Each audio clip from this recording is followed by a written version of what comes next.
We're taking a live look at Qatar this morning, where the U.S. and Israel just launched a strike on Iran overnight. We talked this morning with Ambassador Mike Huckabee on what's happening over in the Middle East. Ambassador Mike Huckabee is defending remarks he made in a recent interview with Tucker Carlson, where he referred to Israel's biblical right to land in the Middle East. Asked whether that view reflects his personal faith or official U.S. policy, Huckabee said Israel's existence rests not only on religion, but also on historical, geopolitical, and legal foundations. Look at it from a strictly geopolitical standpoint. Israel has a right to the land because they moved here, they lived here, they established a country, they fought wars, they won the wars. He then referenced the international framework that shaped modern Israel. It goes back to 1917, the Balfour Agreement, 1922, League of Nations, 1947, United Nations. They declared independence in 1948.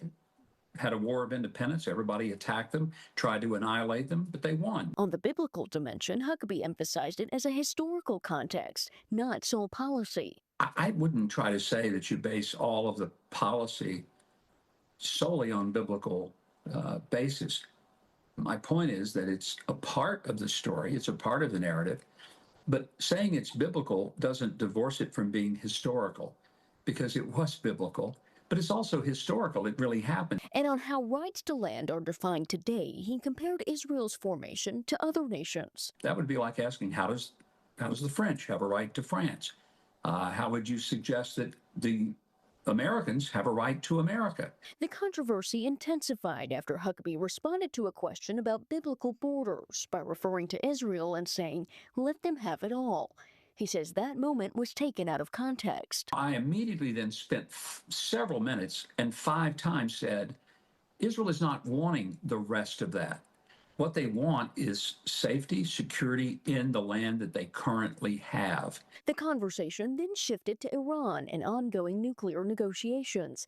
He described Iran's government as a long-standing threat to the United States. And it started 47 years ago when they took over the U.S. Embassy in Tehran, kidnapped 52 Americans and held them for 444 days. They now, through their proxies, Hezbollah, Hamas, and the Houthis, have established a global terror network. And on the recent diplomatic talks between the U.S. and Iran in Geneva. If they accept that as a reality, it could, and I'm hopeful. I hope there's a diplomatic and peaceful solution. But he added clear conditions. No enrichment of nuclear material.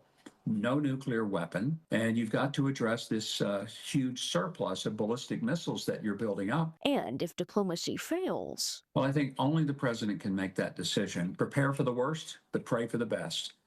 On your side, I'm Daniela DeHogany.